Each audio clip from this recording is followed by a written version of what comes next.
sneaking from the Mexican border into America with the purpose of trying to do violence to our country. Yes, I know that it's true because I've done that myself against another country. So really, there's no conjecture needed here because we know how easy it is to do. Well, today I have with me Dr. Michael Waller, and he is an expert and has a long background in the intelligence services. And you're now today at the Center for Security Policy, and you're a senior analyst there, correct?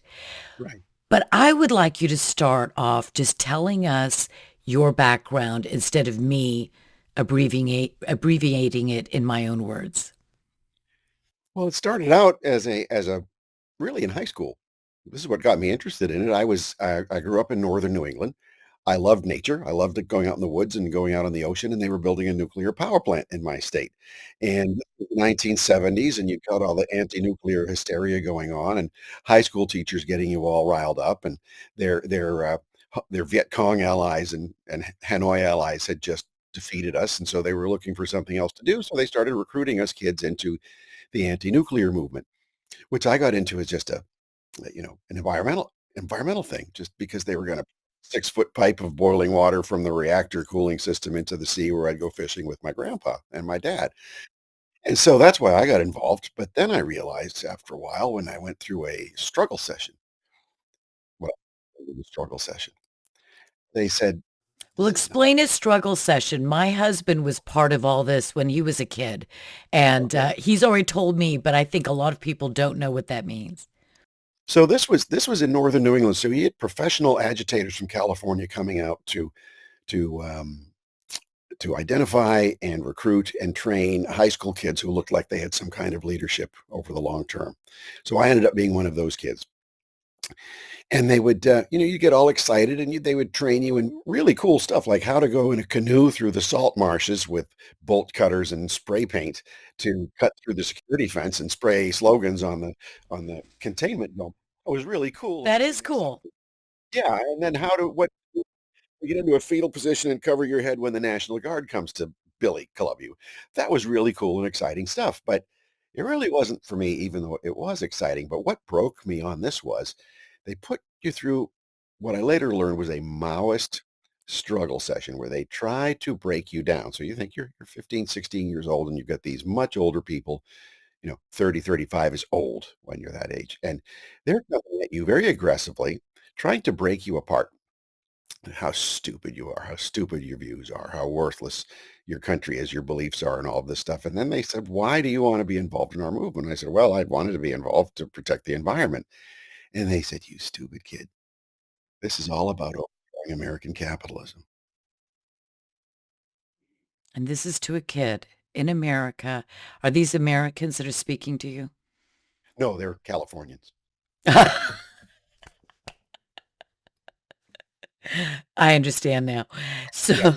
Yeah, they were like pro-Soviet, pro-Fidel Castro, pro-Yasser Arafat, pro-Hanoi, whoever our enemy is that they were for. I didn't know any of this at the time as I was a kid, but at that moment, I realized this is so messed up. So I devoted the rest of my life to going after them, and that's how I met WorldNetDaily and Joe Farah and everybody else.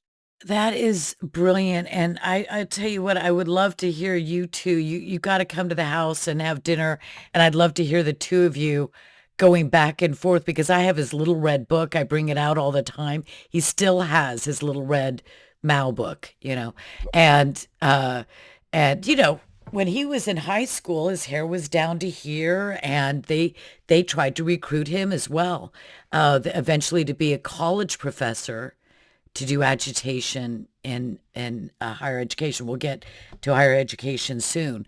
So I didn't even realize you knew my husband. So Right when he was starting this crazy idea, I'm gonna have a news organization on the internet, and you're thinking, "What? Who does that?" It was really exciting. and it's about 27 years now. Was it that long? Yeah, a 27 years. few articles when it started. And then Oh, that is fabulous. Well, we gotta go over old times at some point soon, and my husband he doesn't even know I'm interviewing you. So this is going to be fun. Your new book, it's 2024. It's called Big Intel: How the CIA and FBI Went from Cold War Heroes to Deep State Villains. And I read it yesterday and a little bit today, and it's just brilliant.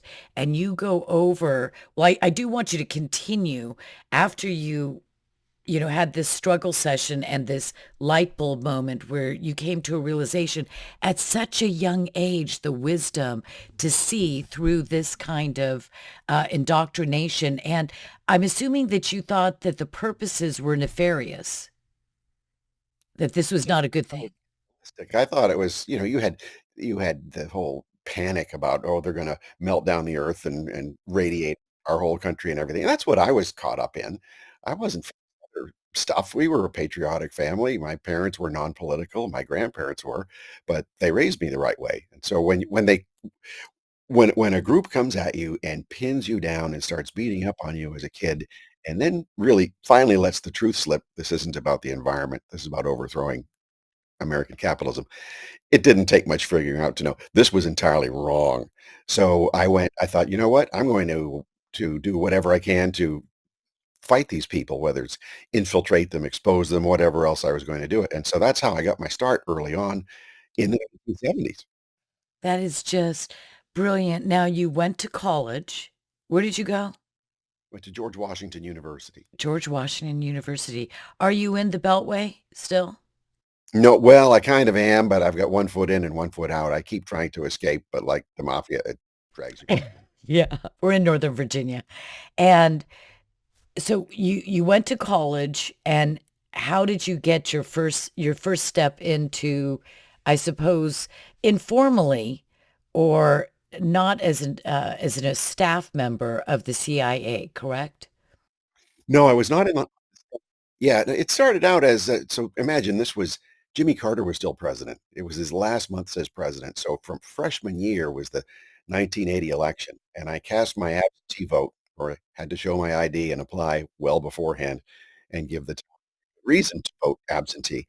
And I cast my vote for Ronald Reagan that fall.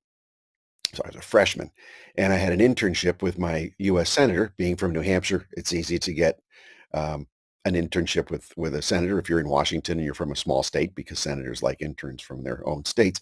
And he was a very solid conservative guy and an ally of Ronald Reagan, who was about to be elected. So I got involved in CPAC 81 and meeting a lot of people and networking. And who did I meet at CPAC 81 but Reagan's campaign manager, Bill Casey, who had just, come in to be CIA director. And it was just a handshake. I didn't see him again for another couple of years, but in the meantime, got involved in student journalism, set up my own student newspaper, and was working at the College Republican National Committee and on the board of Young Americans for Freedom on the national board. And in so doing, I was the White House's youth activist, the main youth activist for national security issues. This is Reagan's strategy to overthrow communism, to roll back Soviet expansion, to expose Soviet active measures in these front groups. And I was like, this is up my alley. I know what this is because I got mixed up in this in high school and they tried to recruit. So this was just a natural fit, and in so doing, working on Capitol Hill, you meet wonderful people who were investigating all of this for years. I mean, there was a man, Herb Romerstein, who was a House Intelligence Committee staffer, who had been a communist when he was a teenager in the 50s, and then defected in place to the House Committee on Un-American Activities, and then became a staffer for them. Spent his whole life exposing them, and then became Reagan's guy to coordinate the fight against Soviet active measures. So these kinds of older folks would reach out and they'd befriend us kids, and we would learn from them. And they not only teach us what's going on and who's who, but how to combat them. And yeah, so as part of that was I was going to go to Afghanistan as a student journalist. This was when the Soviets were occupying Afghanistan, and I was going out with Ahmad Shah Massoud's forces in the Northern Alliance through a contact at Soldier of Fortune magazine. I had no idea what I was doing, but so going out with Soldier of Fortune as a kid, not knowing anything, and then somebody at the White House said, who I was working with as the youth coordinator, said, you speak Spanish. You don't want to go to Afghanistan with Soldier Fortune. You want to go to Central America with the Contras. I said, Yeah, I do. Yeah, I do. This is a great part of the book. You're a great storyteller. I felt throughout the entire book that I was being not entertained, but it was a very enjoyable experience because I'm walking through a story that you're telling, but I'm learning really important things all the way along. And when you can combine those two things, that makes a brilliant book. But continue with the Sandinistas and Central America and all that fun. Well, yeah, so imagine in 1979, the communists had taken over Nicaragua. And the liberals in Washington were saying, oh, it's like they said about Fidel Castro 2 decades earlier. It's just an agrarian reformer. It's a peasant revolution. It's because of America's, jackboot on their country. And this is just Marxist rhetoric. It's not real. Well, it was real. They were turning themselves into their country into a Soviet ally and a Soviet advance base. And there was a peasant army that had risen up against them, which the CIA later came in and supported.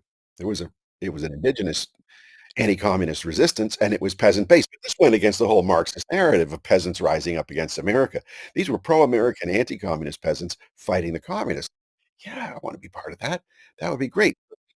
So I went down as a student journalist, but at the same time, I had made friends with some people on the National Security Council who really looked after young people. So if I was the youth liaison for Reagan's national security and anti-communist policy, they had some interest in me, what I was doing. I was a junior in college, so I was still a nobody were it not for these activist activities. And one of them, Constantine Menges, was Reagan's national intelligence officer for Latin America. And he was tied in Contras.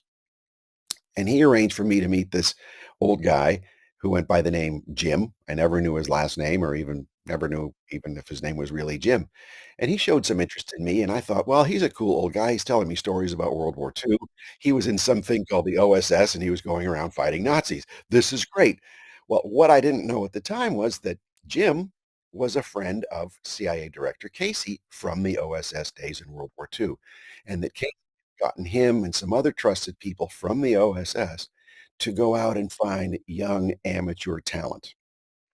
This is just what Bill Donovan did when he set up the OSS. He was looking for amateurs to do the job because back then we had no intelligence service at all. But what Casey was doing now in the early 1980s was looking for amateurs who didn't know what they were not allowed to do. But before you go there, so the OSS, was that formed during World War II? Yeah, it was set up right before we got involved in the war, and it got off the ground, 1941, roughly, Probably early. had a little office somewhere and, wasn't a big agency at the very beginning, or did it grow exponentially during the war? It was a few hundred people in the Washington D.C. part, and then people like Casey. These were guys who had been drafted into the military or volunteered. Casey was a junior Navy officer, but he was chosen because he was a young Wall Street lawyer before the war, and he invented tax shelters so that people could preserve their wealth against the confiscation from Roosevelt's New Deal programs. Oh, I'd like to go into that sometime. So tell me this, what was the purpose of the OSS at the time that it was founded in during World War or just before World War II or when we got into World War II?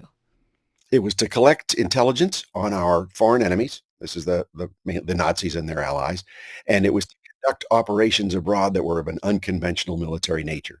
So we were set up. The OSS was set up with help from, not just help from, but really at the instigation of the British, saying you need to have these capabilities. So it was This allowed primarily data collecting and analysis at the time, because and now we knowledge. know it's much, much more. I mean, our intelligence agencies do much, much more than just collect data. But at the Right. beginning, We was it didn't mostly screw that? up on gender or the climate change. Yeah, well, that's true too. But would the original OSS have done, regime change and assassinations and overturning governments? Would the OSS have done that, or did that start coming in when it grew, or the CIA was founded instead? Yeah, it was in partnership with the military, so it was to support our military defeat of the Nazis and the Imperial Japanese and their allies. So it wasn't the civilian type subversive regime change at the time because that wasn't the nature of World War II. That came during the Cold War, but it did come quite early in the 1950s, and it was a way of waging now really a defensive Cold War uh, against the Soviets and Soviet expansion that would not involve getting Americans killed. Wouldn't And involve then Americans. we'll get to when the CIA and the FBI were actually founded. So continue with your story. You were a young kid, Yeah, college, you're going south. yeah, but imagine being a high school junior and meeting guys who were actually in the Office of Strategic Services during World War II, hunting down Nazis and preparing through unconventional warfare, running sabotage operations behind enemy lines, as Bill Casey had been doing, to allow to open the path for our troops from Normandy at D-Day to march through France all the way to Berlin. There was all this actual stuff behind the scenes, and Casey had this crazy idea as a Navy lieutenant, "Let's get German exiles who are against the Nazis and parachute them behind enemy lines with US and British and British Empire forces behind enemy lines to run sabotage operations and clear things out and then spy on the Nazis so that we can send that intelligence back so that Eisenhower's troops can just march up uh, and all the Allied forces from D-Day can march up straight to Berlin." And it was a crazy idea at the time. So uh, Casey couldn't do this as a junior naval officer because no one would take him seriously. So being in the OSS allowed him to speak to generals in civilian clothes, so there was no military involved in what he was saying and recommending. And now these senior officers are saying, "Well, you're a wise young guy, intelligence man. Okay, we'll take your ideas into account." But the British thought it was nuts, and it worked perfectly. So Casey was on the scene doing all of this, and he wanted to replicate this for Reagan to roll back the communist threat way, and that was why the Reagan administration was supporting the Nicaraguan resistance fighters was to roll back communism, not using American forces, but to help the people do it on their own without involving our combat forces. And that's a noble goal because we don't want our boys and girls in foreign wars, just as Trump, and we'll get to Trump after we set the stage. We don't want forever wars. We don't want our men and women dying on foreign soil. And so I think this election has been greatly a mandate for many uh, very important issues, but that is one of them. Many of the new supporters of the Republican Party that came in and voted for Trump do not want foreign wars. And so what you're saying is during the war, obviously it wasn't civilian at the time when it was originated. Was OSS civilian from the very beginning? It was really military in a civilian capacity. So Roosevelt appointed a colonel who he promoted to general, Bill Donovan, and said, "Run this." So he had that military rank so that he could. It was kind of a hybrid. It wasn't under the control of what is now the Joint Chiefs of Staff. It was a standalone organization that reported to the president. Oh, report. And what happened between the end of the war and the beginning of the Reagan administration or whenever the Sandinista, Contra, all of that stuff was happening when Casey was trying to um, help Ronald Reagan defeat communism? Well, after World War II, of course, you had the Soviet expansionism. The Soviets, well, by 1943, Stalin had decided, "I'm going to finish this war against the Nazis. Hitler is just an obstacle to what I really want to do, which is world conquest." So what the Soviet strategy was to use us to fight World War II to really help them to be fight us after the war. And this was a problem within OSS because the U.S. intelligence from the start had recruited a lot of foreign and American communists. So, well, yeah, right. That's a good question. Why? We were allied with Stalin, We can't forget that, but it doesn't mean you But have that to was a do it marriage of close. convenience. I mean, that was like your enemy and my enemy are the same, so we'll be friends. But that certainly wasn't an ideological alliance. And so I'm just, so from when I say from the very beginning, I'm using broad strokes here, we're already making strategic, I'd say essentially, or foundational mistakes in bringing communists, socialists into our security agencies. Yeah. Well, these were controlled Soviet agents. So it's not just Marxists who had some dumb view of the world. These were committed, hardcore communists who were loyal to the USSR. Many of them didn't like Stalin because they thought Stalin was messing it up for communism. They were even more communist than Stalin, and they flooded into the OSS. And then so when the Are these OSS was Americans that are flooding into the OSS? yeah, American American communists communist, and then that are agents. we gave refuge to a lot of foreign communists, starting when Hitler took power in Germany. A lot of those German communists came to the United States. And these were academics, these were theoreticians, these were entertainment figures, all sorts of them, and they were professors, they began setting up their operations here in the United States, not to become Americans, but to turn us into an American Soviet republic. Was that And the they did Frankfurt School? that's the Frankfurt School people. And they set up a university and they developed critical theory, which then became critical race theory and DEI and everything else. But one of the main founders of that guy was of that whole movement was a guy named Herbert Marcuse, who was a German communist who set up at Columbia University. He was one of the pioneers of critical theory, and the CIA on its website claims him as one of its own Today? today. The Frankfurt School, Marcusa, is it Marcusa or Marcuso? Marcuse. Marcusa. Those are names you hear, obviously, today when we're all exploring this critical race theory, DEI, woke ideology. It's really woke communism or woke Marxism. It's just a different flavor of Marxism with maybe different ways to achieve the same essential ends. I'm assuming that's Right. you agree with that.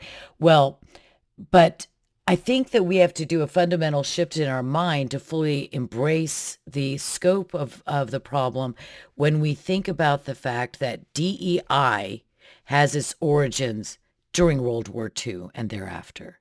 That's a Right. long time. We're thinking of this as, you know, um, apple pie and, musicals and, Hollywood musicals and this innocence. And we've already got Frankfurt School, ideologues, communists infiltrating the United States and with this express intention to destroy it. So take it Right. from there. Continue with your story It actually goes back over 100 years. to the 20s.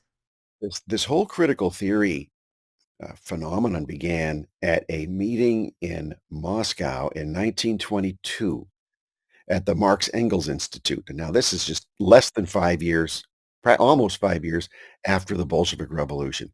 And who's at this meeting? You have the heads of the Communist International, the heads of foreign communist parties, the former Hungarian Bolshevik who he's the one who pioneered the political sexualization of small children for revolutionary purposes. He's This is you're mentioning that and it's such a crucial issue. You know what?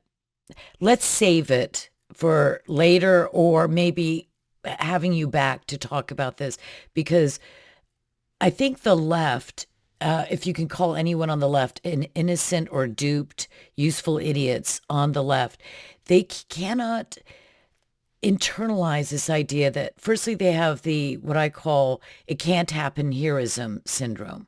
It just, that happens in other countries, but not here. And that we're impervious to that. But they're also part of an ideological mindset that then if they accept, for instance, that socialists, because we have to remember that it's socialism foundationally because communism sounds scarier, but frankly, socialism is scary enough. Um, that they are willing to do these things. They sit around conference tables and they talk about the sexualization of children using that as a weapon. And this is all real and it's documented. And so when we today in our enlightened age, as so many people think, say, oh, come on, that can't happen here. And that's not what socialism and communism and Marx and all this is all about. That's not true, is it? It's all No. about using any kind of tool and weapon, no matter how dark and sadistic and demonic. Yeah. And with the communists a century ago, after the Bolshevik Revolution, it quickly became apparent that they were not going to be able to replicate a Bolshevik revolution in Western industrialized society because the workers had hope. They had, they could aspire, they could move toward the aspirations that they had. So it was no longer an economic warfare of poor versus the wealthy bourgeoisie. Instead, it became a war of culture. And that's how Karl Marx began before he became a so-called economist, writing the Communist Manifesto and Das Kapital.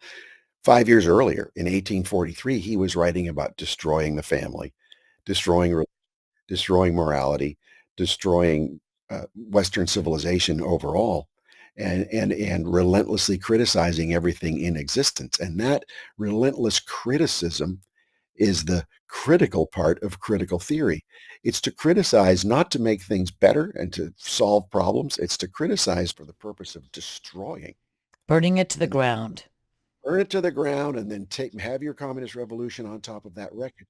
So the idea in the 1920s, after this meeting in Moscow, and some of the other attendees at this Moscow meeting included Felix Dzerzhinsky, who was the founder of the Cheka, which became the KGB, which ran all the mass executions. I mean, these were sick, sick people, but their Western comrades were part of this too. The very people who ended up coming to the United Kingdom and then to the United States after Hitler took power. But their idea was to go and take Germany, which was an advanced industrialized society. It was completely defeated after World War One. It was demoralized. It was polarized. It was fractionalized. So the idea was to polarize German society and destroy the broad center so that it would collapse and the communists could take over. But Hitler beat them to it. So literally, the critical theorists inadvertently helped Hitler take power, and then they came over to our country to mess things up again. And it just occurred to me, and we may get to this later too, but looking at the Red Scare, we were all told that these are just a bunch of conspiracy theorists, authoritarians, just even evil people and delusional. But the reality is, there was a communist infiltration into our country, into our national security, our intelligence services, military, across the board. And so the threat was real. Sure. And so they put scare on it to make people look foolish because somebody who looks like they're clutching their pearls and they're weak-kneed and fearful, and they always say, we fear what we don't understand. And that is a complete that's a falsehood. We don't that's used as a weapon to make it, oh, well, if you would just understand, you're just ignorant. You don't understand. And if you would understand, you wouldn't fear this. But what hit me is as Red Scare came into my brain when you were talking about that, I thought, but that's what the hoax term Islamophobia is. It's Yeah. an intimidation factor. You look foolish if you're Islamophobic, which is not real anyway. I don't fear Islam or Islamists. I want to fight what I believe does not belong in Western society or in the West as a controlling ideology. I don't mean every single person who's a Muslim, but the point is that they label you and then you just seem like a snowflake or a little flower and you're like, you just need to be patted on the head and brought along. And if you'll understand and we'll get, or you're criminal. You're actually a criminal and you're And locked you're up in this loser who nobody wants to loser be alone, take seriously. Exactly. And when they attach phobia to it. Now, what is phobia? Phobia is a medical term. for It's irrational fear. it's a yeah, right. It's a mental illness of an irrational fear. Well, so they're applying medical terms to make political judgments, and then they're like the current administration has been criminalizing what they defined in medical terms to prosecute political thought. So it's simply a thing to marginalize people, and then people shut up. Oh, we can't stay away from that person. We like what she's saying, but she's kind of a phony. Yeah, fringy, tin Yeah. hat, that kind of a thing. Well, I would love to go deeper into that. We published the book Disinformation by Pachepa years ago, and that's a really good book as well. Going back to your because if I get off this thread, we're never going to get to all of the rest of your career. You went down south to do what regarding the Sandinistas? Were you in Nicaragua? Were you in El Salvador? Where were you? Yeah, so I went to Honduras to go to Nicaragua. Illegal alien. I was an illegal alien in Nicaragua with an armed force. No You were possible subversive. to be done. Yeah, yeah. So when people say there might be some really bad elements sneaking from the Mexican border into America with the purpose of trying to do violence to our country, yes, I know that it's true because I've done that myself against another country. So really, there's no, there's no, no conjecture needed here because we know how easy it is to do. In this case, I went down as a student journalist, but I also went down, which I didn't quite understand at the time, as a CIA asset. So I wasn't employed by the CIA. I didn't have any contractual relationship with them. I wasn't trained by them. I was simply an asset to go down and see what I could find because President Reagan was making his case to Congress and the public that the Soviets were arming communist revolutionaries to overtake all of Central America. And their target from conquering Nicaragua was to go and take over neighboring El Salvador, where there was a communist insurgency there. So meaning you had communist insurgents trying to overthrow the pro-American government in El Salvador, closer to us than Nicaragua, being supported by the communist regime that was being resisted by the anti-communist guerrillas on the other side.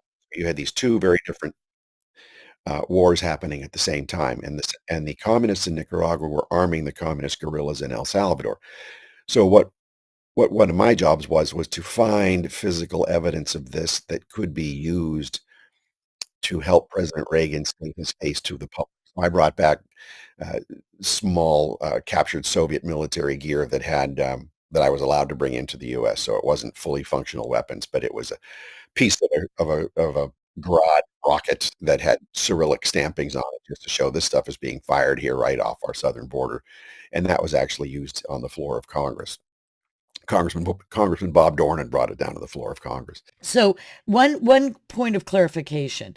So Nicaragua was where the Soviets were concentrating at that time, but then it was going to move to El Salvador. And El Right. Salvador was that what kind of government was that? Was that democratically elected? Was it a republic? It's a republic. It was at the time it was nominally democratic, so it had a heavy hand in the democracy, and the military had a heavy hand in the system as well. But it was But still Nicaragua was not that. Nicaragua Nicaragua was was a family dictatorship that had opposition parties and they had elections, and the opposition could win, but still at the end of the day, it was a personal family dictatorship. okay. So Soviets are going in there with the intention of taking their regime, their ideology, and controlling or directing these smaller countries, sending them arms, helping them overturn their current governments, take power, turn them into communist governments, and then continue the spread of that Yep. maybe north and south.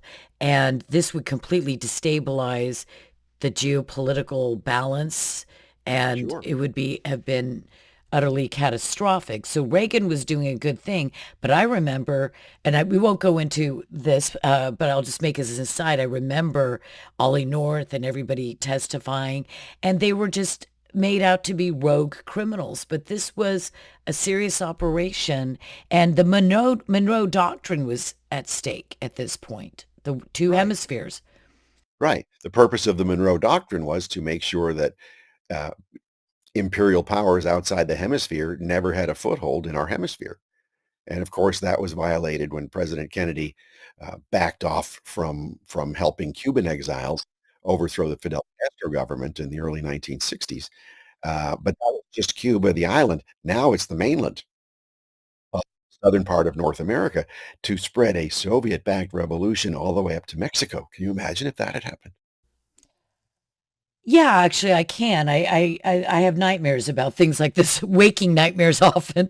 Um, so that points to the importance of these kinds of operations because I don't know if you would make a distinction between our protecting our hemisphere and I think the Monroe Doctrine should continue to stand. Do you agree with that? Well, Absolutely. if we're protecting our hemisphere, that's one thing, but maybe overturning governments in, far across the oceans, maybe that is something that you wouldn't consider as legitimate, an operation by our intelligence services or whatever agencies that we're talking about.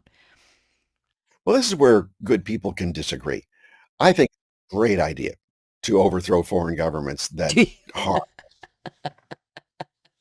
But not putting, are you talking about going to war? Are you talking about doing subversive, just Doing subversive. overthrowing them Right. subversive? So for example, one of the great OSS men, James Angleton, he had been working against the fascists in Italy during World War II with the OSS. And then 1948 comes around, and the Western powers and the Italian anti-communist parties, they were in disarray, and the the U.S. and the UK weren't involved in European political affairs, but Stalin was. So the Soviets had organized the Italian Communist Party, which remains very strong, to win the 1948 elections in Italy and then turn Italy into what had been a fascist state and what was now a democratic state, very briefly into a one-party Soviet regime, to take over all of Italy, to control the Mediterranean, to control Southern Europe, to control, you know, The threat basically. is real, and as soon as one threat is dealt with, they're going to bob and weave and move on to another, and maybe come back to the previous country or plan that they had earlier. So it Yeah. just never ends. Right, so we can't just Vigilant. say, "Well, it's over, we're going to go home."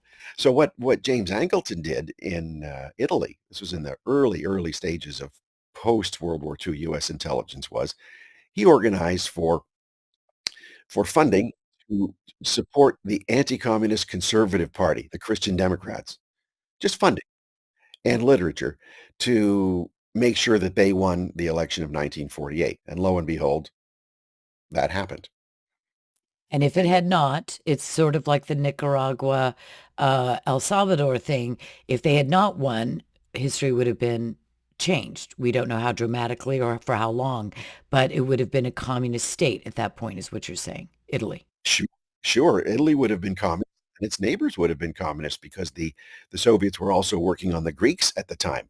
Greece was going through a civil war, so are we going to let the communist side win, or are we going to support the pro-Western Greeks? At no American troop presence whatsoever, and we successfully supported the Greeks to smash the communists in their country and to make sure the communists never took power.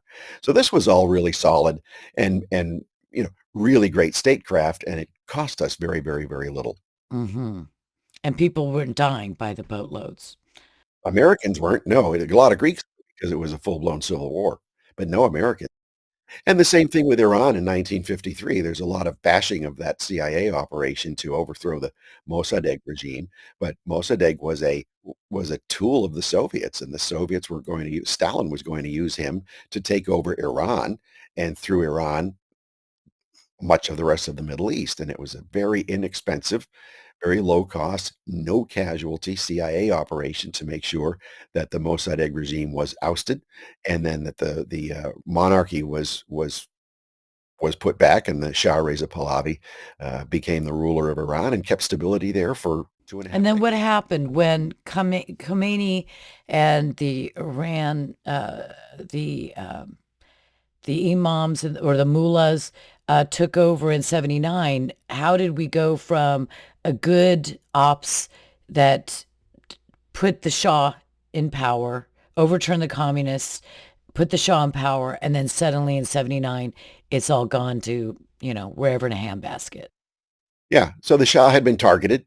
He had been because the Soviets wanted Iran. It's a treasure. Because the socialists and the liberals in Iran conspired with the Iranian religious theocratic Yeah, government or yeah, revolutionaries.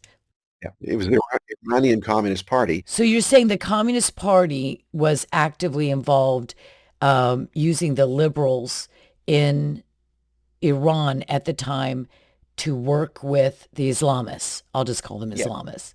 yes, and then the Islamists, of Khomeini, they took over. It was an alliance with the communists, and then with their do-gooder socialists and liberal allies saying, "Oh, the Shah's a bad guy. He's we need to have a democratic society." Fine. So you overthrow the Shah in league with the Soviet-backed forces and the jihadist forces. The jihadists end up taking power, and what do? They kill all the communists. Exactly. And Not a problem. every Very one of these hard. stories Look, yeah, is every one of these stories contradicts the narratives that we hear today. And, we talked about Islamophobia and Red Scare. All of the things that we're faced with today, nothing is new under the sun. It's the same machinations. It's the same criminal conspiracies. That's a real thing. It's the same, well, it's Marxism that's working for international, global domination, and it's Islam working for the same end. They're just work together often because, again, the enemy of my enemy is my friend, and then we'll duke it out later. So the Islamists want to win, the communists want to win, but we'll have that fight once we've destroyed Western civilization and the United States of America and Israel. Is that yeah. a good? Uh, That's a great one. Now imagine these forces all inherently hate each other, and they're united against a single enemy, whether it's the Israelis, whether it's us. So why shouldn't we be out there taking advantage of their differences and getting them to fight each other instead of fighting us? So you do need covert operations to make these things happen. The problem comes when the people running the covert operations start running those operations against us. that's what I was just putting down here. That I think that we can go too far, like defund the police. Remember the first time you ever heard that phrase, and you said, "No, wait a minute, did I just really hear any human being say those words in America?" Defunding entirely, like eliminating the FBI and eliminating the CIA and whatever other agencies we're talking about. Some could be eliminated, perhaps others, that I'm not speaking of here, but the FBI and the CIA, there is reason and purpose. And if we're dealing with communist China, we're dealing with Russia, we're dealing with Iran, North Korea, and many other threats in the world, we do have to have intelligence agencies. And we do have to, we don't declare everything to our enemies that we're doing the intelligence on and trying to thwart their ambitions. We don't just disclose all of that to the public as it's ongoing. So that structure has to be there to a certain extent. We're going to get into the dismantling of much of it and reforming it. But the reality is, if the agencies do not have the mindset, the worldview, the philosophy, their purpose, their mission, if it's not aligned with the Judeo-Christian rule of law, Constitution, Declaration of Independence, those brilliant eternal words. Well, they're not technically eternal, but forever words. If they're not aligned with America first and with God is government, I mean, God is above government, government is not God. If they don't get those two things right, then we're in a boatload of trouble. And you said in your book, Hoover had a very distinct like uh, a patriotic, philosophical Constitution, Declaration of Independence, like the concepts of liberty and Americanism, that civic theology that we hold in America, and that was part of Well, that was perhaps maybe the goal of what those operations are all about, is maintaining our culture, our society, our constitutional republic. Did I get that kind of right? Why don't you fill out Hoover's? Yeah, well, the whole purpose of having a government at all is to preserve our constitutional freedoms or and the constitutional way of life that we have. It's when the government diverges from that or perverts the idea of what is it to defend the Constitution. That's when government becomes dangerous. So let's go back a little bit, go back to before World War II and even before World War I, where you had lawlessness that was interstate lawlessness that each state couldn't combat on its own. So there was an idea under President Roosevelt, Theodore Roosevelt, to set up a Bureau of Investigation within the Justice Department to have special agents whose purpose was to go out and to fight interstate crime. And that didn't really get too far in the first few years, but there was a young man who had registered for the draft in World War One, but his wartime duty was as a young 23-year-old Justice Department lawyer was to head up a group responsible for rounding up foreign subversives and sending them home. You mean deportation?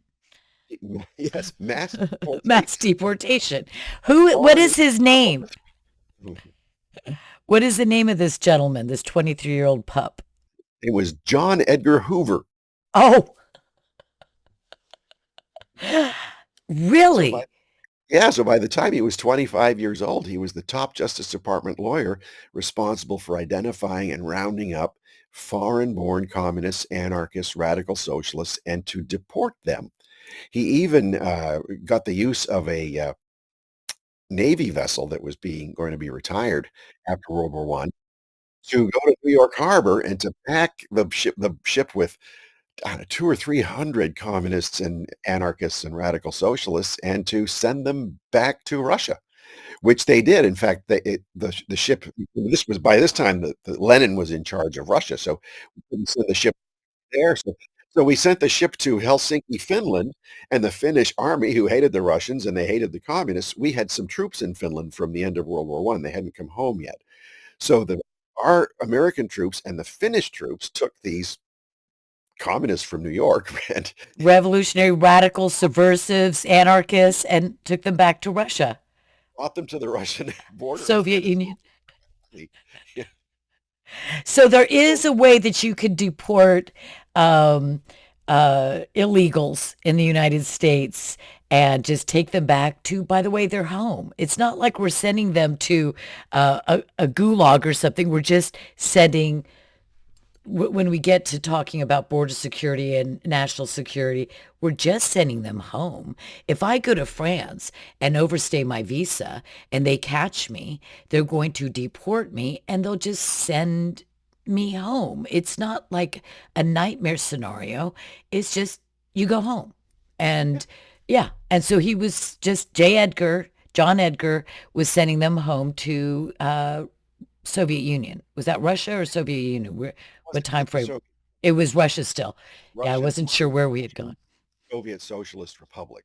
So they had Yeah. overthrown the Tsar and then they overthrew the Social Democratic government after that, but it wasn't yet the Yeah, it USSR. wasn't yet. I forgot the time zone I was in, time frame I was in. So J. Edgar's doing that. Um, Fast forward to the founding of the FBI and what his philosophy, because the FBI is now looked at. I used to think of Jack Webb, Dragnet, you know? I mean, Yeah, this was, I mean, he had that robotic talking and everything, but he was so serious and he wouldn't compromise an inch, a quarter of an inch.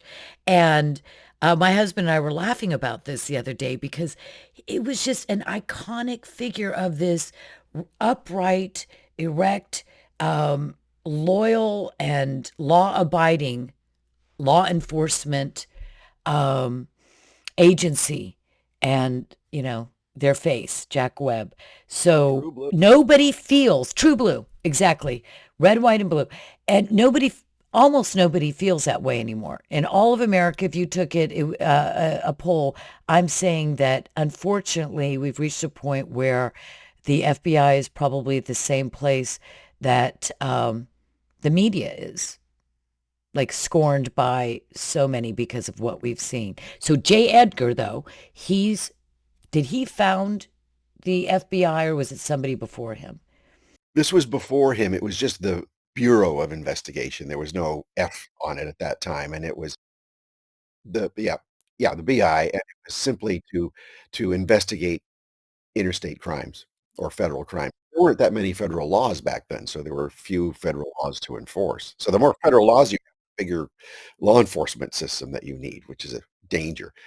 So so the FBI started out, or what became the FBI really started out when J. Edgar Hoover took it over, still as a young man, as an organization to fight subversives, to fight Marxists, to fight the Communist Party, to fight anarchists, to fight radical socialists, and Hoover spent the 48 years that he directed that agency, but for better or for worse, he was always warning about the communist infiltration of American institutions and the Marxist intellectual change that was ahead for our country if we weren't careful. He was always warning about this, giving speeches about it, writing books about it, even sponsoring a TV show from the Dragnet period. Remember the FBI with Ephraim Zimbalist Jr.? Oh, yes. Yeah, so I was raised on that, not knowing that that was pure FBI propaganda at the time, but it was still cool.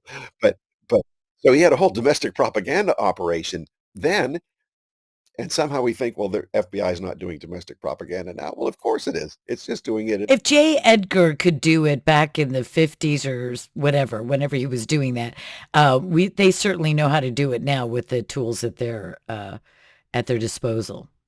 Yeah. But, he was rated, Gallup did polls in the 50s. He was rated one of the most trusted popular figures in the United States. He had bipartisan support. He supported whichever president was in office. He started under Warren Harding, so early 1980s, and then all the way up into the Nixon administration. But he supported every president, whether or not they liked him. They didn't want to get rid of him because they needed a man like him running the bureau. Some Franklin Roosevelt loved him. Roosevelt loved him, spying on senators' sex lives and all that stuff. Which that could be a problem for me, but I really am intrigued at that the original foundational mission statement, I don't know if it was written out, but at least from J. Edgar's perspective was that he was looking for subversives that were essentially trying to overturn through not military means, like soft coup. I don't know if that's really a technical term, but sort of a soft coup of our government overturning the Constitution, the constitutional government of the United States of America, but doing it from subversive just different kinds of tactics and not using guns Right, most of the time. Right. right. Well, isn't He was that just as much treason? sure. Sure is. The thing is, it's not illegal to promote subversion if it's not violent. That's the whole problem that even Hoover was grappling with. It's a hard. There wasn't even a law against spying until we were in World War One, and we had the Espionage Act. And even then, it's a pretty tame law considering the gravity of the crime. And the Espionage Act has hardly been updated since World War One. The Kind big of wild. problem. The big question I have, and I don't know that anybody has an answer, a pat answer to it, because I truly, truly believe Jonathan Turley's book about the First Amendment is really good. I'm going through that right now, beautifully written. But he's sort of a what I might characterize as a First Amendment absolutist. If you get rid of free speech, you all the rest tumbles. Right? It Mhm. just all the rest tumbles. And I'm there with him. The one problem I struggle with is when we say communists, socialists can run for office in the United States, like what if we had an outwardly affirming socialist take the presidency? That is unthinkable. That is essentially the end of the United States of America when we go full-blown socialist communist. The same thing, which would happen a different way with Islamism. and they're both subversive. Uh, they're both expansive. They they are global in their desired reach, and they have all stated over and over and over and over again what their intentions are. So now you bring one of the problems is when you got homegrown Islamists and communists, they're American citizens. That's one thing. But importing hordes of new communists, socialists, and Islamists, with that, the importation does not then involve when you're trying to deal with this, to take away the free speech rights of communists and Islamists in America is a very touchy thing because we don't want it taken away from people who have good intentions. And that's what's happening, say, in England today. Somebody does a tweet and they're in prison now for 3 years, right? We do not want to go there. And that's what Elon Musk is all about. So for homeborn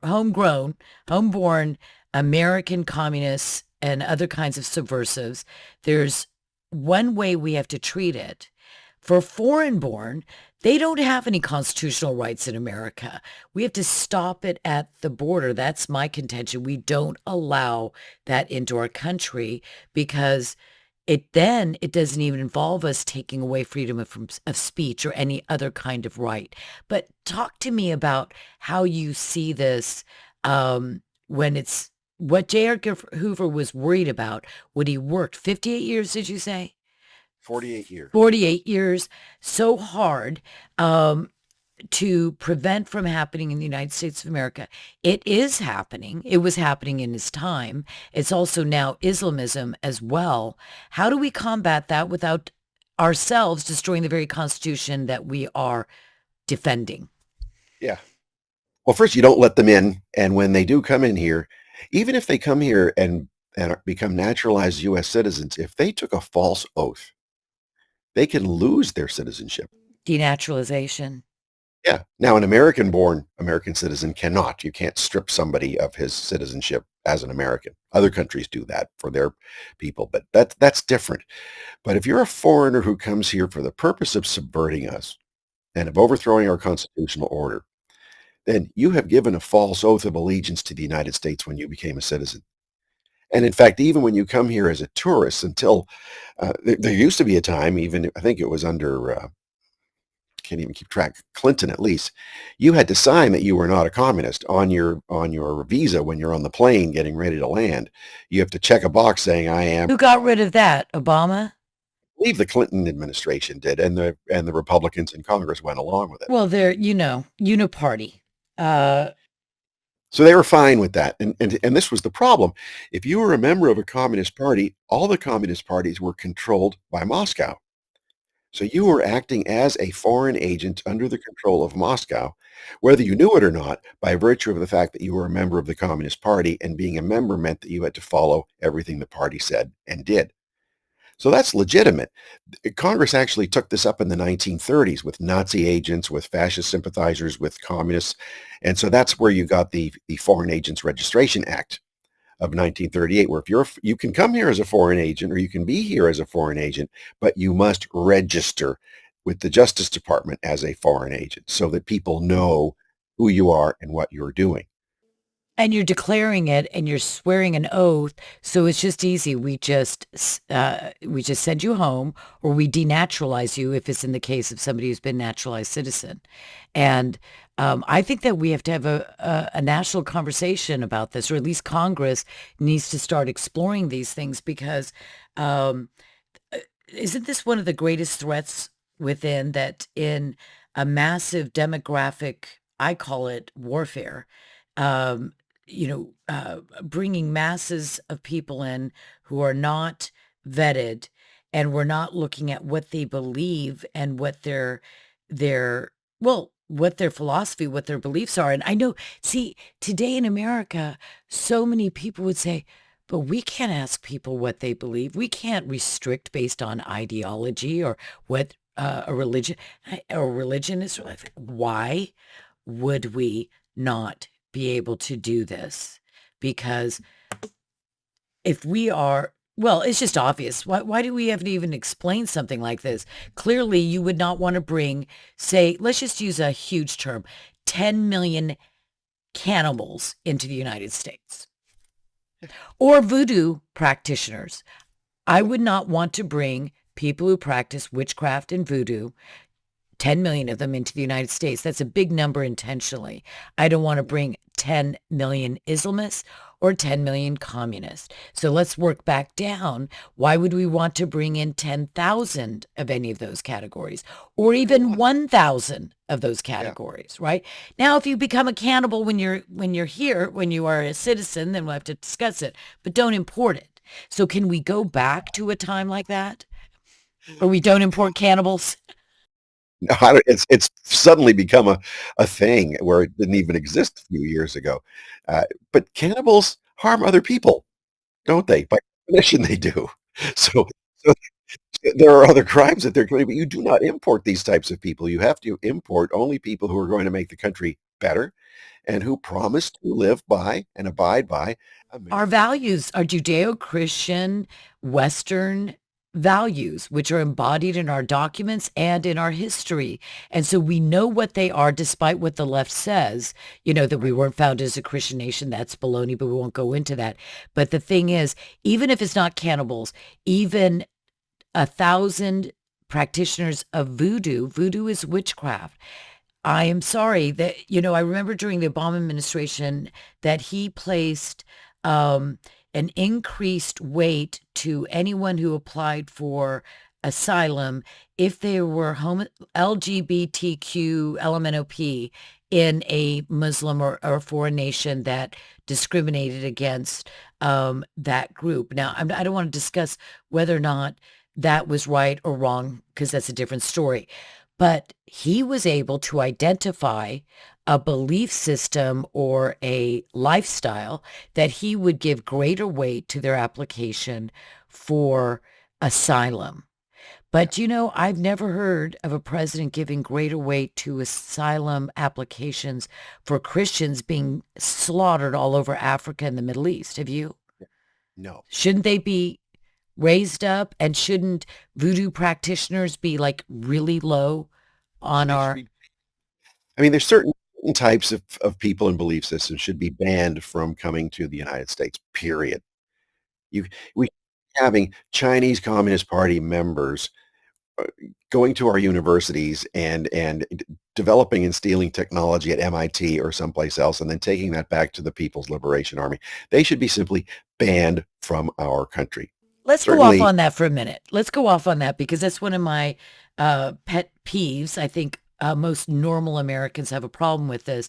Would you support President Trump writing an executive order and then trying to legislatively strengthen whatever laws that we have on the book, saying to the universities that we know, especially universities that are taking in hundreds of millions of dollars and not reporting it, which is required by law, that they're not reporting it, saying, look, you've got 60 days, report everything that you have taken in the last 20 years that you have not reported. And if you do not, we are going to prosecute you to the fullest extent of the law, and then do an executive order banning any kind of foreign um, why do we want money from foreign countries going into our education system? Are we not rich enough as a nation to fund our own research, to fund our own university chairs and departments, and to fund our own K through 12? Why would we need yes. Islamist Qatari money? Yeah, because they're much more generous than American donors generally tend to be, and in terms of Chinese communists, they pay cash for their tuition. They pay full freight. They subsidize American students. So the universities love this stuff. But here's another take on this. Why not simply say that any American university that receives foreign funds shall not receive any American taxpayer assistance? Because universities it's not a freedom of speech matter. You're not impinging on freedom of speech. You're just saying choose America or choose the foreigners. But if you're going to choose the foreigners, you're not going to get student loan money. You're a I mean, client of Russia or China, or didn't China have the Confucius centers that they were setting up? Yeah, and in fact, this is something the Trump administration did last time around, was you had these Confucius centers that were these Chinese language training and cultural immersion programs. Tim Walz probably was a chair in some institution there. But they were providing linguistic skills, and, cultural skills to American university students, which was a net benefit to the universities if you're thinking only in dollar terms, but the thing is, they were all accredited by the Chinese Communist Party Ministry of Education, and they were not simply teaching the languages, of course, as you know, they were doing something much more nefarious. They were being used to, spot and assess and recruit Americans to become spies for Communist China. So when you have American universities that are developing technology for our military or for our national security community and who are training linguists to work in our State Department or our CIA or our military, and they are taking Chinese Communist Party money under a Chinese Communist Party accredited program, those universities aren't serving the American interests. So what the Trump administration did last time around was it began, I think it was through the National Security Agency. It went to the Texas State university system and said, we will not accredit you to for us to recruit your students for employment if you're going to have these Confucius centers. Why wouldn't we want to do both? Because he's mentioned the accreditation, and I wasn't sure that that's, I couldn't remember what the background on that. So he's recently mentioned that. Maybe it was last year, but it's that video, those videos that are going around right now of his agenda.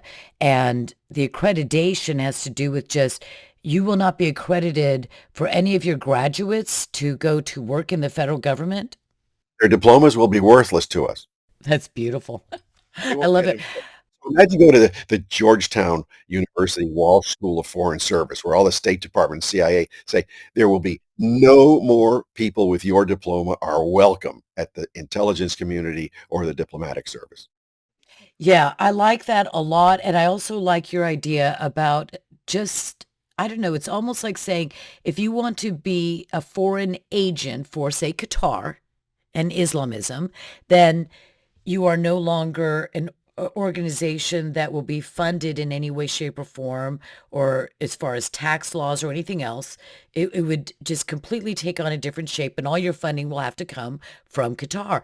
You know, overnight, every single Islamic center or chair or department in universities from coast to coast, not California, because they're just going to go and blow another $1 billion on anything that will destroy and bankrupt their state. So we'd have one left or a couple in California, but all the rest would shut down.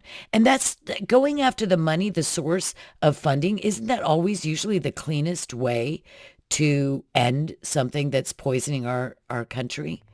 Sure, because it's then you're not violating free speech. You're just saying, if you're going to take foreign money, then your graduates are not going to serve the American taxpayer.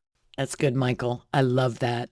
We need to have a little list here and send our letter off to President Trump's transition team. I'm sure they have all these things that we're talking about already. But then there's, Or input. yes, we have to do that. And K through 12, though. So K through 12 has been inundated, gosh, 20 plus years um, with incrementally with Islamic indoctrination. And I don't know if they ever specifically say the word communism or socialism and teach that Marx was a hero or Mao. But how do they indoctrinate socialism into the younger ages? What does that picture look like? It's the frog in the pot. It's very, very, very gradual. So they don't use the socialism word. It's just like they don't use the grooming word or whatever other words they use with kids. They just start to say, well, it's all about sharing. And so everybody's property should be shared, or we should tax the rich to take care of all the things that we need and to take care of childcare and to fund your school. Because it's not fair. It's not It's not fair. fair. Fairness, yeah. So through that, you get a socialist mentality that comes out of this. These are the same schools that don't teach business skills. They don't teach students how to start a business. They don't even raise the possibility, K through 12. But they do inculcate gradual socialistic ideas. And of course, anti-Christian, anti-religious ideas too. And anti-constitutional and anti-foundational principles of freedom and Western civilization and all the rest. And so they withhold that. Racist, so therefore they were evil, and therefore their beliefs were evil. 1619 Project. Change. They wanted the War of Independence was fought because they wanted to protect the institution of slavery in the United States. That's what 1619 Project teaches. So dismantling the deep state is is deeply, deeply going to be involved with one of the most important national security issues there are, and that's K through 12 education. Yeah.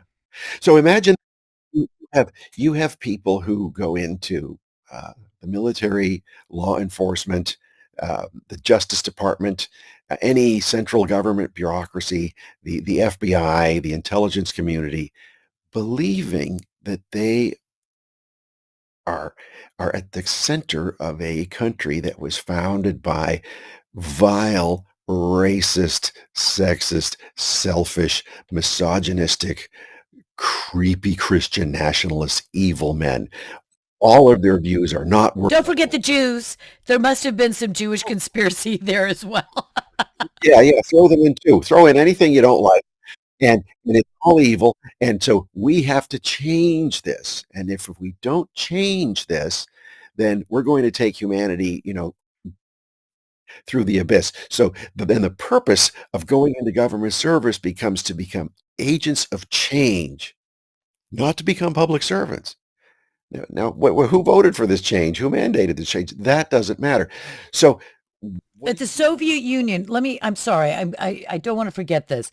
I read two books. One was John Taylor Gatto and one was Charlotte Iserbyt.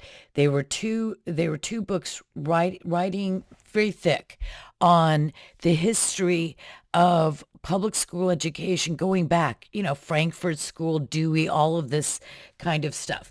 And before that, and it's extraordinary, but I won't go any further into that. But the point is that at some point, the footnotes on the Soviet Union's intentional seeding of indoctrinating subjects or texts or teacher training for K through 12 students, this goes back decades and decades and decades. And it's not a conspiracy theory. It is just reality that, they were upholding Marx yeah. and Stalin to school children back in the 50s and No, 60s. back in the 30s, I wrote about this a bit in Big Intel, where you had John Dewey, who founded the National Education Association. He was a socialist. He wasn't a communist, but he went to the Soviet Union and he wrote a six-part series in the New Republic praising Stalin's education system and saying that this is what we need for America. Now, the NEA has not denounced that. It has not uprooted that. It has not anathematized John Dewey and everything he stood for. It implies. So, so now this is where you get the creeping ideology that's being inculcated into kids' mindsets, where Christopher Columbus was evil. He chopped people's hands off, and he came here perfectly to enslave people, and he was doing it for racist purposes. And then everybody since that time was also a worthless It's a systemic and all that. So often what the infiltration is, oh, go ahead. Drugs, yeah, no, education, drug, sex, education. They look at these are all the same. This goes back to Solomon and David and Moses and Abraham and Adam and Eve. The reality is children, the purpose of the education system is to transmit the culture, the ideals, the worldview, and the facts and realities of that to the next generation. Is not to teach just how to do math and to read words, but is to also transfer the culture to the next generation. Otherwise, you are no longer a people after one generation.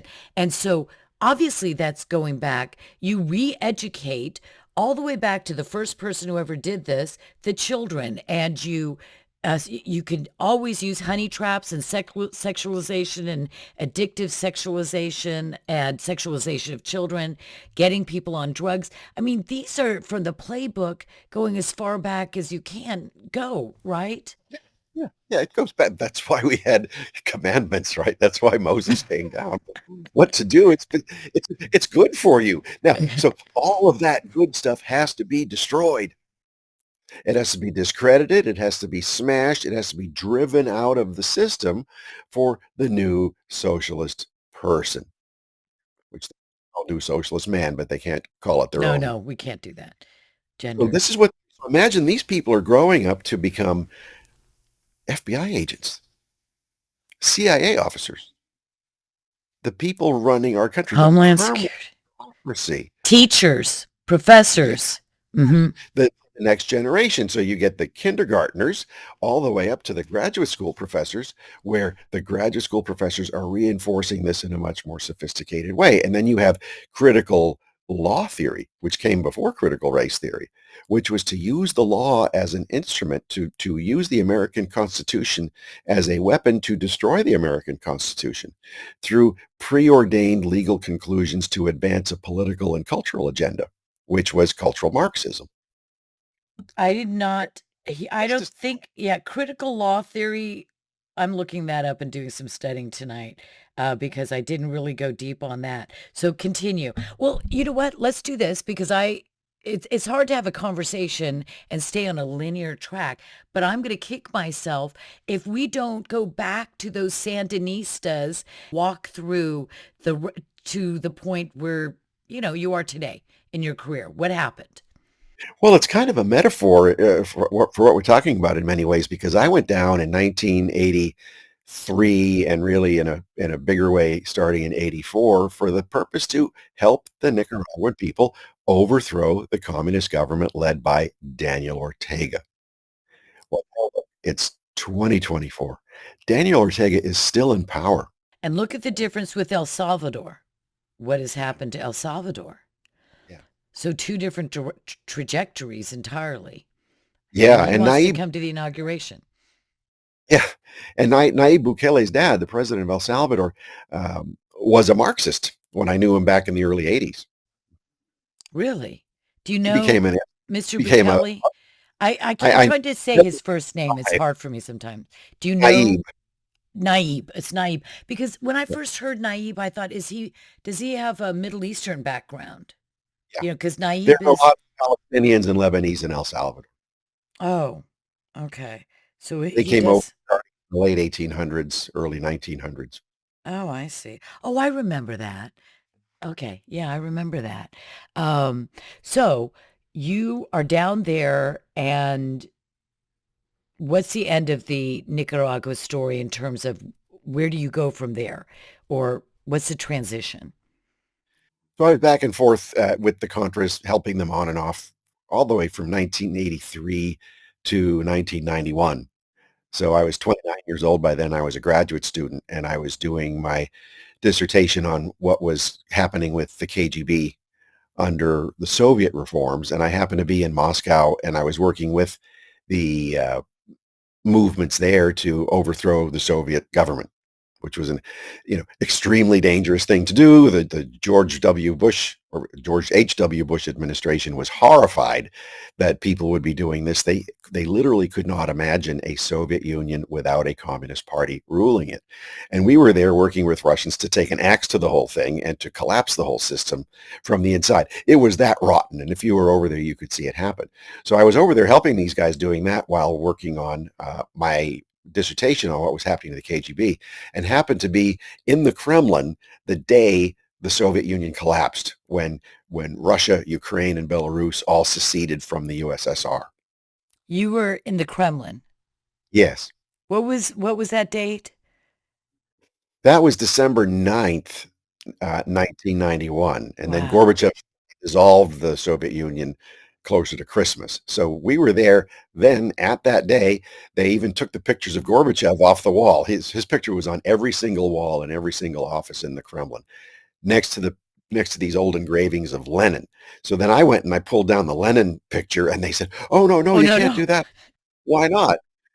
Well, he's father of our country. I said, which country? You just You lost the just US. ended that. So, do you not think, okay, we have Iran today. We have the Islamic Republic, which is a regime of incredible evil going back to 1979. The majority of Iranians are not even Muslim. I've seen the study, and when you break it down, it's only about 40% of Iranians are Muslim. It used to be moving toward a very free and cosmopolitan society. Won't go into all that history. And now the massive groundswell over the years, this is decades and decades that they have been victims of this horrible regime. They want America to support, at least not fund and support the Iranian Islamic regime, um, because that runs counter to those who are the true freedom fighters. I don't think every jihadist is a freedom fighter, like they're trying to say in Gaza all the time. Well, your terrorist is our freedom fighter. No, that's not true. But the people of Iran want to restore the freedom of their country prior to 1979 in the mullahs. And Obama and Biden were actually thwarting those people. They're friends with Israel because they can understand. Iran was a pretty good friend of Israel prior to 1979. Now, that's one thing. Overturning the Soviet Union, that's like, I don't know. How do you balance those things? How do you assess them? Because I do not want to destabilize and destroy regions. I am all for Iran being brought down, the Islamic regime. But how do you suss that out? How do you figure that out? Well, the Soviet Union was collapsing on its own, and yet they were still building strategic nuclear forces aimed at incinerating all of us. We were helping them do that by loaning them money to keep their corrupt economy afloat. They were supporting terrorism around the world. They were doing all kinds of nasty things. Yasser Arafat and Yeah, yeah. So they created Yasser Arafat and the PLO, and yeah, and the they actually Palestinian nation.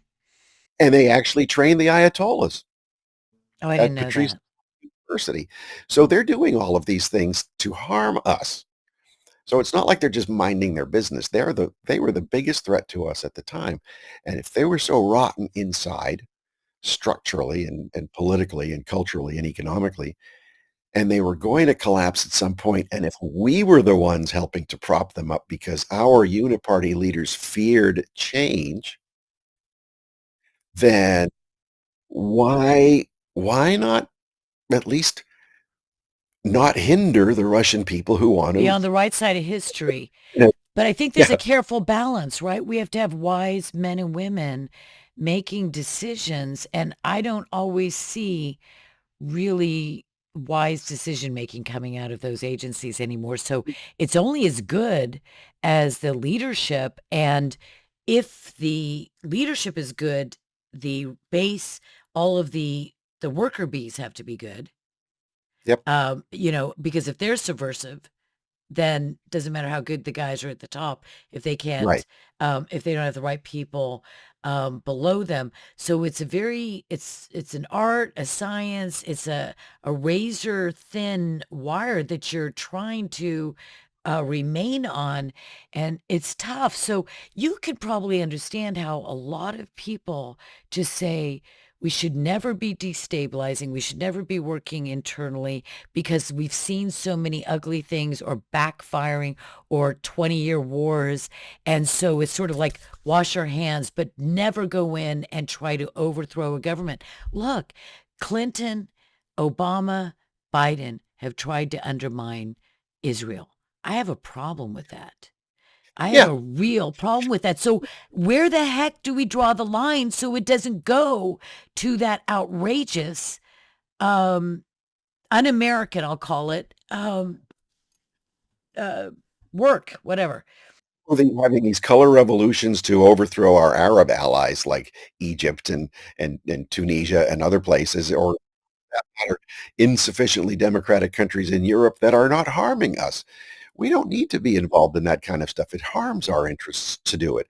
But if it comes to a terrorist regime think of it, the Iranian regime was responsible for most of the deaths and maimings of American forces in Iraq and Afghanistan.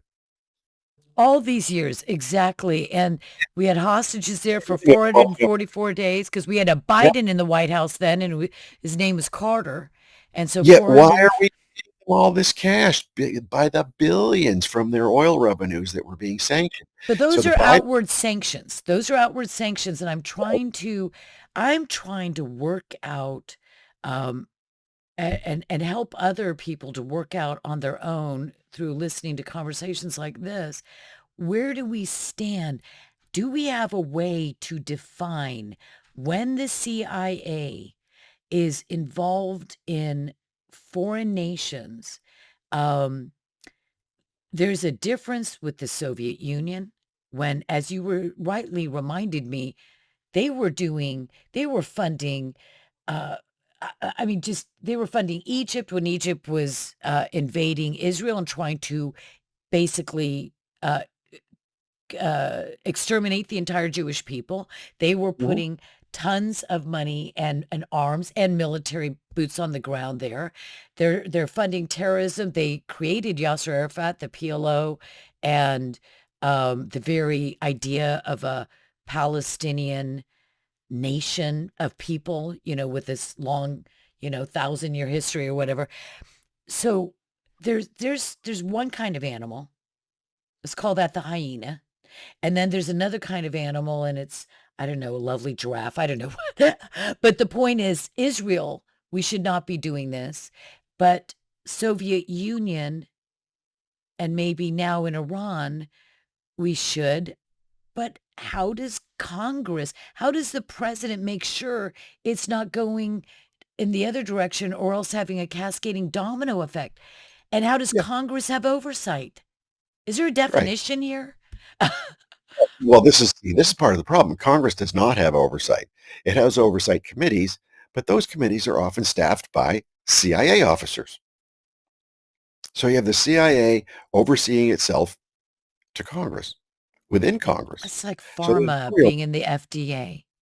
it's been, yeah, exactly, exactly. And it's been this way since the beginning when the oversight committees were first created in the 70s.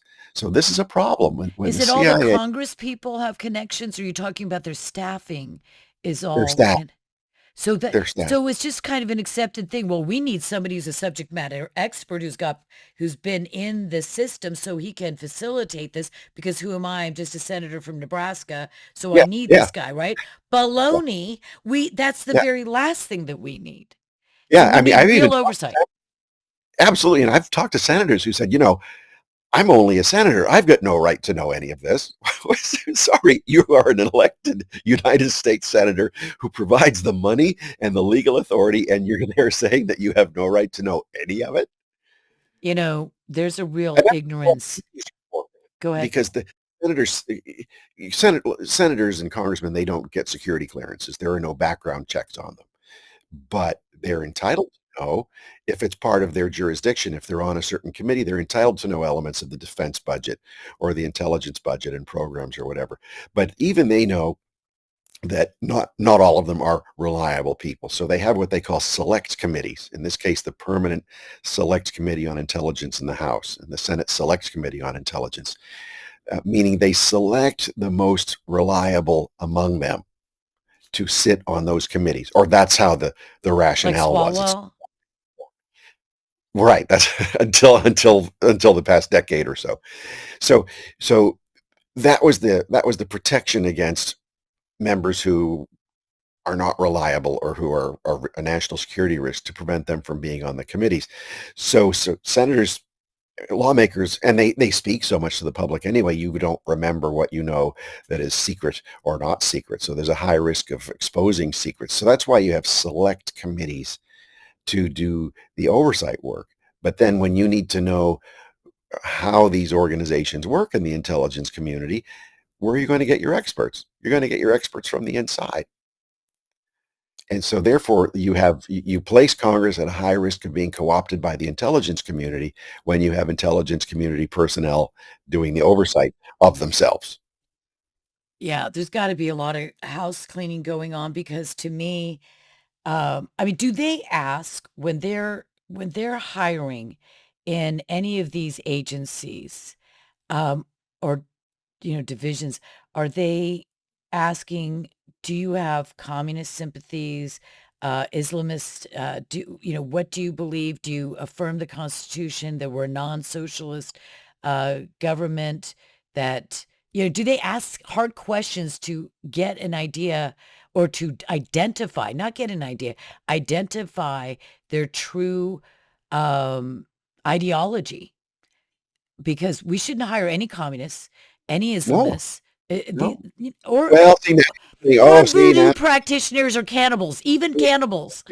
about people based on their religion and you don't like progressive social views and therefore you're the problem. Yeah, this is the kind of argument you get when you raise these things. But certainly if you're a communist, by definition, you cannot serve in the United States government in any capacity because by definition, you advocate the overthrow of the Constitution. Otherwise, you're not a communist. Do you Same thing think with your Sharia does the same thing? Because I, absolutely any Islamist meaning a Muslim who seeks to manifest their religion as a political ideology, by definition, must advocate the overthrow of the United States Constitution. I agree, Full and I stop. was, Oh, as there's no I'm, yeah, I'm with you there. And to me, anyone who affirms, like, I would also, you said that when people would come on on the plane, you would have to sign, this was during the Clinton administration, that you were not a communist when you were coming into the United States. So an oath, and therefore you have the legal basis to easily eject them without any, well, you would think presumably without problems.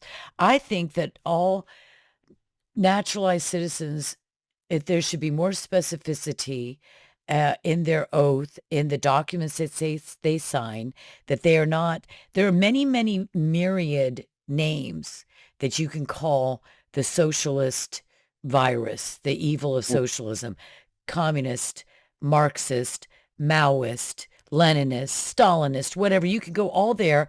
Hitler was a socialist. right. And we should always teach that to our children. I have that pinned at the top of my X account that Hitler was a socialist. We won't go into that here. And anybody who ascribes to or fascist. See, I don't really think you can define him as a fascist, but I could be wrong there. Um, Mussolini so founded fascism and he started out as a Marxist. So he Right, built his exactly. And Hitler was a socialist and he wasn't against Marxism because he was right wing. He was against Marxism because it was a competitor yeah, ideology and there were yeah, too many Marxists in Germany. He wanted them out so the National Socialists could take power and they didn't want to compete with the Marxists right, from Russia. yeah. That is the one thing I would teach every kindergartner. Once a year, they'd have to all stand up and say, Hitler was a socialist, just to keep that in mind. um, but if, why shouldn't we, with an update, it's been a long time since Thomas Jefferson and the Barbary Pirates, right? With an update to our national security questions, especially because there's been so much infiltration in the United States with CARE, Holy Land Foundation, with Qatar, with the Iranian supporters in the Biden and I believe the Obama White House and in military, etc. With all of that that's happened, should not we have a statement where everybody signs that they do not advocate, will never advocate for Sharia being law in the United States. They will never advocate for a caliphate in the United States or to be expanded, and that they will.